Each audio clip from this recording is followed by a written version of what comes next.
তো এই জায়গাটাও কিনে নেবো আমরা। আরে পায়েল, তুই এখানে? রাহুল, তুই? আরে কতদিন পর তোকে দেখলাম, কেমন আছিস তুই? আরে আরে করছেনটা কি? ম্যাডাম আগে হাত শ্বাস ফেলেন কোথা থেকে আপনি? ম্যাডাম এখন কোনো সাধারণ মেয়ে নয়, এখন উনি সরকারের প্রতিনিধি। সরি রাহুল, এই হাত দিয়ে না আমি শুধু বড় বড় ফাইল সাইন করি। এই রাস্তায় ধুলোবালি মেখে থাকা মানুষের সাথে হ্যান্ডশেক করলে আমার রিপুটেশন নষ্ট হয়ে যাবে, আর আমি সেটা নষ্ট করতে চাই না। তুই এভাবে বলছিস কেন? আমি তো তোর ছোটবেলার বন্ধু। এই যে মুখ সামলে যাকে তুই তুই টাকারি করছিস না, সে এখন এই জেলার এসডিএম। একজন এসডিএম ম্যাডামকে রাস্তার লোকের সাথে হাত মিলিয়ে বেড়াবে? এটা প্রোটোকলে নেই। প্রোটোকল থাক বা না থাক, ও তো আমার ছোটবেলার বন্ধু। পায়েল, আমি জানতাম রে তুই জীবনে ঠিক অনেক বড় কিছু একটা করবি। কংগ্রেচুলেশন ইয়ার। Thank you.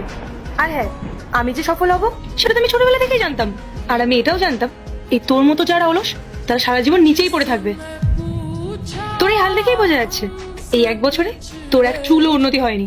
দেখ পায়েল, তুই অনেক বড় একটা অফিসার হয়েছিস, এটা খুব ভালো কথা, কিন্তু এর মানে এইটা নয় যে তুই আমাকে রাস্তার মাঝখানে দাঁড়িয়ে এভাবে অপমান করবি। অপমান? যদি অপমানই হয় তাহলে তাই। তোর লজ্জা করে না? আজ তুই কোথায় আর আমি কোথায়? একজন এসডিএম এর সাথে দাঁড়িয়ে কথা বলার যোগ্যতাও তোর নেই। ম্যাডাম, ওর মনে হয় মাথা খারাপ হয়ে গেছে, ও নিজেকে আপনার সমান ভাবছে। ও হয়তো জানে না যে আমি এখন ঠিক কতটা পাওয়ারফুল। বড় গাড়ি বাড়ি, এই শহরে 4-5টা ফ্ল্যাট, এগুলো তো কল্পনা করার ক্ষমতাও তোর নেই রাহুল। এরপর কি হলো সেটা দেখার আগে এই দুইটি ছবির মধ্যে যে কোনো একটি ছবিকে ভালোবাসলে ভিডিওতে লাইক করে চ্যানেলটি সাবস্ক্রাইব করে দাও। আর যদি না করো তাহলে আমি বুঝবো তোমরা ছবি দুটিকে ভালোবাসো না। আর কমেন্টে লিখে যাও আমিন। অবাক হচ্ছি পায়েল, আগে তো তোর কাছে স্কুলের ফিস দেওয়ারও টাকা থাকতো না, আর মাত্র 1 বছর হয়েছে যে তুই এসডিএম হয়েছিস, তার মধ্যেই এত প্রপার্টি।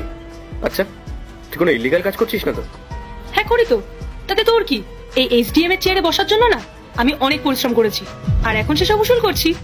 এটা আমার পাওয়ার, আর এই টাকা কামানো আমার অধিকার, বুঝতে পেরেছিস? ছি পায়েল, মানুষ কত বিশ্বাস করে কত ভরসা করে তোকে এই চেয়ারটাতে বসিয়েছে, আর তুই তাদের সাথেই বেইমানি করছিস। মানুষের বিশ্বাস ভেঙে টাকা কামানোটা কোনো অধিকার নয়, ওটা অপরাধ। এই শোন, তোর এই সস্তার জ্ঞান শোনার সময় আমার কাছে নেই। নিজে তো জীবনে কিছু করতে পারলি না, আর আজ এসেছিস আমার ভুল ধরতে।